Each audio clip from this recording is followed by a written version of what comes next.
I read this article early this morning about the surge in startups in Spain. This is a Bloomberg story. You can check it out yourself. Startups fill void left by Spain's 26% unemployment rate. And the unemployment rate for youngsters is about 50%. So you're having a tremendous increase in the number of people starting their own businesses. Why are they starting their own businesses? Because nobody will hire them. And here's an interesting statistic. It says in this article that I think something like 55% or 53% of Spanish companies have no employees. Zero. So all these entrepreneurs that are starting companies, they're not going to hire anybody. So why is that, right? Why is it so difficult to get a job in Spain? Well, because Spanish politicians have promised so much to workers, employees, to get their votes that they have destroyed the initiative of anybody to hire anybody. Let me go over just some. This is some of the requirements. If you want to hire somebody in Spain, this is just some of what you have to deal with. First of all, Spain does have a minimum wage law, which is 752.85 euros per month. And the most you're allowed to work is 40 hours a week. Overtime is not allowed. Now, let me add to you some of the costs, because there is a payroll tax in Spain. The payroll tax is 31.6% of the first 36,000 euros that you earn, which, $50-something thousand. And the employee pays 6.4%. So we got a 12% payroll tax in America, 15%. They've got a 38% payroll tax in Spain. So if you factor in the payroll tax that has to be paid, the minimum wage goes up.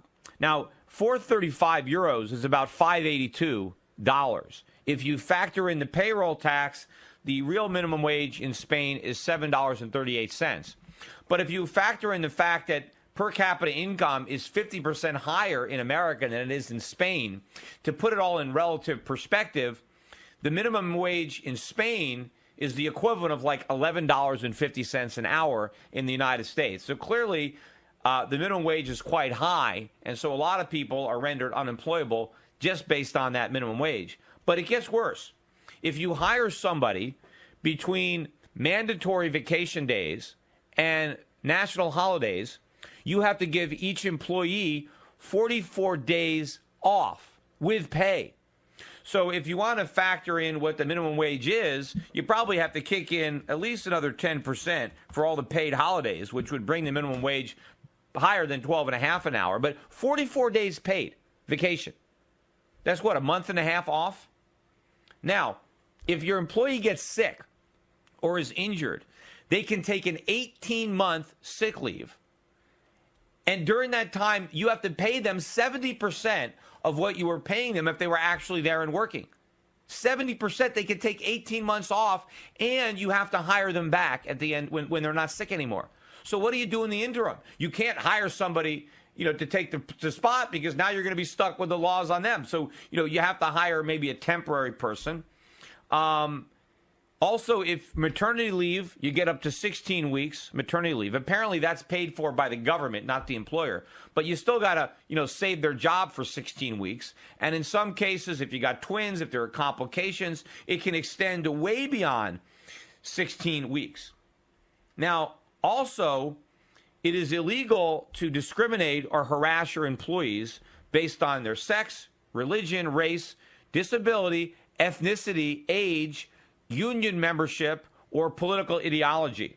And if the labor authority finds that an employer did harass or discriminate, they can be fined by this body. This is not a court. It's a labor, right? Your employee makes an allegation, and there's an administrative finding. You can be fined anywhere between 6,251 euros all the way up to 187,000 euros. That's over 200 grand. So you hire some guy, they make an allegation that you didn't treat them right, and you could end up with a $200,000 fine? Who needs that? Then in addition, if one of your employees who makes this allegation against you, right, and then it's proven or it's not proven, and you have to go and, maybe you're fine, maybe you're not, But if you retaliate in any way, such as you don't promote them when they feel they're due for a promotion, they can drag you back in front of that tribunal and you can get fined again. And if you want to fire one of your workers, you got to give them 15 days notice. If you have a valid reason for firing them, you got to give them 20 days severance pay for every year they've worked. I mean, that adds up to a lot. I think it maxes it out as a year pay. But that's if you have a valid reason. If you don't have a valid reason, you got to pay 45 days severance pay for every day they've worked. And of course, there's another tribunal to determine whether or not your reason is legitimate or not. And by the way, if the person is being eliminated because of a merger or because you sold your company, it's automatically unfair, and you got to pay 45 days severance pay for each year worked. This is onerous. This is just the beginning. There's more. Why, you'd have to have your head examined to hire somebody in Spain, which is exactly why there's no jobs and why everybody has to create their own job, because nobody will create one for you because of the politicians, because they wanted to get the votes of workers. So they made it so punitive to hire somebody. They gave workers so many benefits and so many rights that nobody will hire anybody. And so all these jobs have disappeared. And you want to wonder why there's 25% unemployment in Spain, 50% for young, less skilled people. Now you know. Are you going to hire somebody in Spain if, you might hire them and a month later they get sick and now you have to pay them 70% of their salary for a year and a half while you hire a replacement worker and then deal with that? Are you going to hire somebody if they can then allege that they were discriminated against or harassed, and you can end up with a $200,000 fine? I mean, come on. I mean, do they really expect people to hire people in Spain? And basically, they've really made it almost illegal to hire somebody. I mean, basically what they've done, right? Because, who's going to hire somebody given how risky and how dangerous and how expensive it is? Clearly, the most dangerous, riskiest, stupidest thing you can do in Spain is hire somebody. And so as a result, very few people make that mistake. And now you have all these people who have to start their own businesses and create their own jobs because nobody else will do it for them. And of course, the people who get hurt the most are the people who don't have the initiative and the skills to start their own business. And so they live forever on a very generous welfare system that they have in Spain. Conveniently, they make it hard to work, but then they coddle you if you don't. That's why the whole situation is disintegrating. And we are just following in their footsteps. The only difference is degree. We're doing the same thing. We're just not punishing you quite as much if you hire somebody in America as the Spanish government punishes you if you hire people in Spain. But here's an example of the government trying to make put more punishments or more conditions on employment. Barbara Boxer speaking on the Ed Schultz show about the minimum wage. Here she is, cut number 1. We need to raise the minimum wage. That will make a huge difference out there. People are struggling. The difference between the very wealthy and the working poor has grown. We raise that minimum wage, and we move forward with the vision of this president that we have, which is everyone pays their fair share. We make investments where it matters. We're going to be. What would you move the minimum wage to, It's going to be a great Senator? century for us. Give me a number. What would you move the minimum wage to? About $10. About $10. Now we have heard. I think that would be right. Yes, because she knows what the right wage is. The market doesn't know. Barbara Boxer, in her divine wisdom, has been able to figure out what the appropriate wage should be. Of course, she says that it would make a big difference. It would. A lot of people would be unemployable at $10 an hour who are still employable right now at the current minimum wage, whatever it is, $7.50, or I forget exactly what the current federal minimum wage is, although it does vary too. A lot of states, like California, where she's from, they have a higher minimum wage. They have a higher minimum wage in Connecticut than the federal minimum. Some cities actually have minimum wage. San Francisco, I think, has a minimum wage even higher than the states. So sometimes you have the local politicians that are adding insult to injury. We talked yesterday extensively about internships. And, the main reason that we have so many unpaid internships is because of the minimum wage. Without the minimum wage, you would find internships that were paid something. Maybe they'd be $2 an hour, $3 an hour. But that's illegal. And up until recently, it was illegal to pay a trainee a low wage. But it wasn't illegal to pay them no wage. So what was happening because of government is people were working for free instead of getting a wage that was considered too low, but they were getting a wage of zero. Well, now the government has eliminated that. Basically, you cannot hire somebody below the minimum wage, nor can they work for you for free, which will even pull more, rungs off the job ladder for more people. So now they will have destroyed. First, they destroyed low-paying internships, and now they're going to destroy no-pay internships. I've got some interesting sound on this topic, though, from Senator Barbara Boxer from years ago. This is, not Boxer. This is Nancy Pelosi.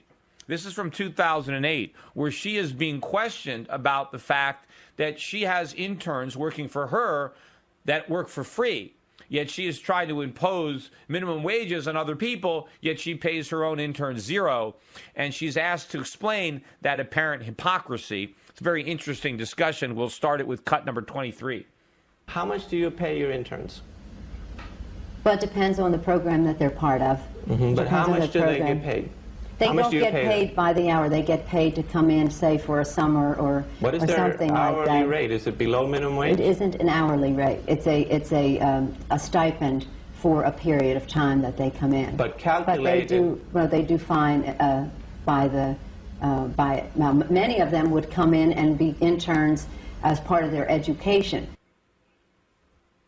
All right, so she's backtracking. She's trying to say, well, they're not paid hourly. It's a stipend, but she still hasn't said what that stipend is or what they're getting paid. Here, cut number 24. So you paid all of your interns more than minimum wage when they work here? Those who have come here to work for a stipend. Some have come as part of their school program where they get credit for working in an office. And how much you pay them? If they come in, if some of them come in and as they say, it's part of their school, they are not getting paid. They're part of their education is to work with us, and we train them in what we do here in government. Okay, so in other words, these are young kids who don't have a lot of skills, so they work and they don't get paid, but they do work, but in exchange for working, they develop skills. So in other words, people are working. She's getting the value of their labor, but not paying them anything. In exchange, she's helping to educate them with real-time work-related experience. Oh, gee, what's wrong with that? Here, cut number 25. Didn't you say that all services were worth at least $5.15, and here there is a service that's being rendered to you personally, which you are not compensating at all? No, I said to you earlier, unless someone decides that they want to volunteer. And you cannot underestimate the volunteer effort. So if somebody wants to volunteer to work for McDonald's at $4 an hour, is that all right? No, or is that illegal? Is that illegal? You would prosecute that person, right? No, I wouldn't prosecute them, but I don't think that people don't go to work for McDonald's for nothing. They go there because they need to make a living. But if somebody wanted to make the decision that they were willing to work for McDonald's at $4 an hour, it was in their best interest, that would be illegal, would it not? No, it's not a question of being illegal. Would it be illegal I don't think that McDonald's would want them there. They would be responsible for them. Well, first of all, I don't know what she's talking about. McDonald's wouldn't want to hire somebody for $4 an hour. She's obviously trying to duck the question. She claims that it's okay for her to pay less than the minimum wage because, after all, the people working there gain something from the experience, and therefore they're gaining something more valuable than money. Now, of course, if any private company tries to make the same argument and they say, look, I don't want to pay them minimum wage, I want to pay them less, because they're gaining some valuable on-the-job training, well, Nancy Pelosi would say that's illegal. It's illegal for somebody else to do it, but it's perfectly legitimate if I do it. And that is, of course, the classic definition of hypocrisy, and Nancy Pelosi is a hypocrite. Anyway, here's some more of this discussion. I think the next clip, what's the next one in order? Is it 27? Play whatever one is next. But if McDonald's had a program where they had, in order to be a McDonald's employee, you had to be an intern and work without pay for a month, would that be illegal? I'm not sure. I don't know. McDonald's, is under a separate law called the Kroc law. Well, it's a separate law. They're under a separate law. Well, I think all of them are under that law. Pancake House. It doesn't matter. Any employer that's hiring minimum wage earners, if they had a program where everybody that had to work for a whole month for free as an intern first before they hired them, would that be illegal? Yes. In my view, it would be. I think they should pay them as they train them. In your case... All right, so she says she thinks that McDonald's should pay people a minimum wage as they train them, but she doesn't think Congress should have to pay anybody while they train them. Now, what is the difference? Why are we going to treat government employers differently than we treat private sector employees? Why is experience in the government valuable, yet experience in the private sector is somehow worthless? Here's some more of this. Let's play the next cut. What's the difference? Well, is it that you're a congresswoman and that they are private enterprise? No, but if you talk about the Red Cross, if you talk about the Catholic Church, the Methodist Church, the Baptist Church, if you talk about any organizations where people want to make a contribution, whether it's to their country or to their church or whether it's to their community, and they have the right to do that. Or to their private enterprise, like McDonald's or Burger King or whatever, right? Well, I think it's an absolutely silly example. Well, if I may be so bold, I think it's silly. I think it's silly. I don't. It's a waste of time. Let's see what's you're saying is a waste of time. So I don't think it's silly at all, but what she's saying is that if you work for government, you're making a contribution, or if you're working for a church or a charity. But if you work for a private, for-profit company, you're not making a contribution to anybody. That shows you how much she values the free enterprise system. This is continuing. Let's play the next cut. And let me say this. Anytime we have these young people come in, and we have a great deal of competition among the young people who want to come in, because they want to learn about government, they want to get credit for their, and they want to get credit some for of them their you courses. hire and you don't pay the minimum wage, right? No, we do pay the minimum wage. All of them? We do pay the minimum wage. All of them? We do. There are some people who do not want to have, they want to come and go because they want to be here 1 hour a week to work on a specific issue. So they may not meet the standards of getting a stipend of a certain scholarship. Okay, so now she's saying they don't want to be paid. Of course they would accept payment. I mean, they want the job, even if it means no pay. But obviously, if they had a choice between, would you like to have the job and be paid, or do you want the job and not be paid? If they gave them the choice, of course, they would all accept the money. To say that they don't want to be paid is nonsense. The reason they're not paid is because the government doesn't have to pay them, because there's a big supply of people willing to work for free. So free markets apply to the government when they want to hire, but they don't apply to anybody else. Let's play the next clip. So you don't pay them all minimum wage. You know so what? those services, let me say this, because I have to go now. I have to go now. I believe you are not willing to pay $4.25 I want to say this directly into the camera. See, I have tried to make myself available to the bottom line, Rational Solutions Well, let's get Network. to the bottom line. And I believe that there is in this country a large body of people who devalue the work of people who work in the system. Some have come to me and said, you'd be surprised what profit we could make if only we had very low wages. I said, no, I wouldn't be surprised. Congressman, are you I giving wouldn't a be speech? surprised. I give you a chance to so I comment. have made myself available. I have answered your questions. No, you have and now evaded I have to go. You now have I have evaded to report. you have and evaded the I think that you came into our office under a false pretense. Yes, under a false pretense. What? Maybe he pretended he was going to ask her layups, and now he's actually got a reporter asking serious questions, and now that's false pretenses, and now she wants out, and he's correct. She hasn't answered the questions. She has evaded answering the questions, and because she's getting serious questions about something that she doesn't want to talk about for obvious reasons, because it exposes her hypocrisy, she wants to get out. Here's the final clip.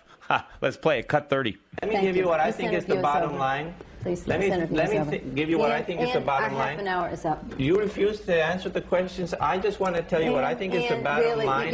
You really made a mistake.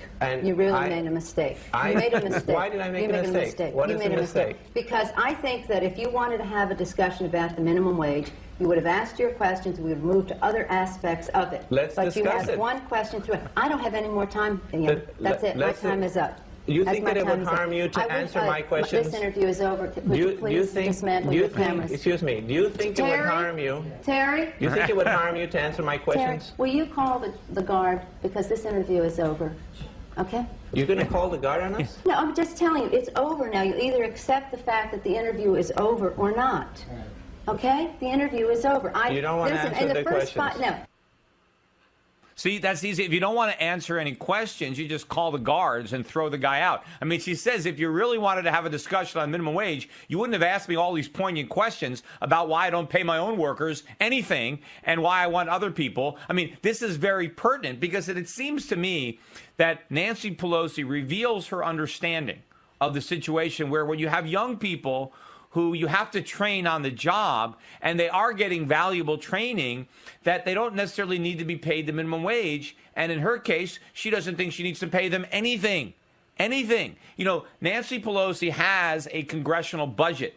She has the ability to change the budget and maybe take some money away from her higher paid people and pay more of it to these exploited interns that she seems so concerned about. See, she's only concerned about the people who are exploited by other people. She doesn't give a damn about the people that she exploits herself, although she proves that she understands that it's not exploitation.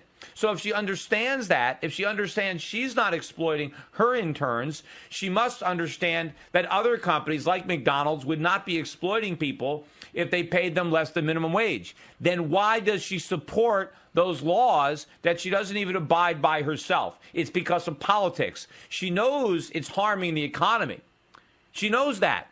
But it's good politics because the labor unions want it because it destroys competition from lower wage people. And it sounds good. It sounds like she's protecting workers, like she's giving people something for nothing, even though she knows it's harming workers because it's denying them the ability to get some on-the-job training.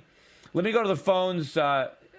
Troy is on hold from Bellevue, Ohio. He's got a point on the minimum wage. Go ahead. Hey, Pete. I used to have my own construction company back in the 90s, and I had anywhere from 10 to 15 employees. Some of them were part-time, but never did I pay them minimum wage, although I could have. But I had to compete with other contractors who were paying their guys $10, $12 an hour. So I had to pay that because that's what the market wanted. But that's not where I stopped, because I had my few core guys who were very productive members. And I knew that if I paid them a little more, they were still making me a profit. So I never needed the government to come in and tell me what I needed to pay my guys. I know what I needed to pay my guys because of what the market expected. And the guys who were making me more money, I had no problem paying them more money. So this whole crap about that we need to raise minimum wage and that's going to help the economy, I don't know where the government gets off thinking that they're the ones who know what's best to decide what we should be paying everybody. Meanwhile, Nancy Pelosi, or was it Nancy Pelosi? I think it was earlier when I played the Barbara Boxer clip. I think it was Barbara Boxer, or if I forget, now I'm mixing them up. But one of these women said that, companies can make huge profits if they just paid even lower workers, as if the key to making bigger profits is squeezing all the blood out of your workers. That's just obviously not true. I mean, if companies could increase their profits just by slashing what they pay their workers, everybody would do that.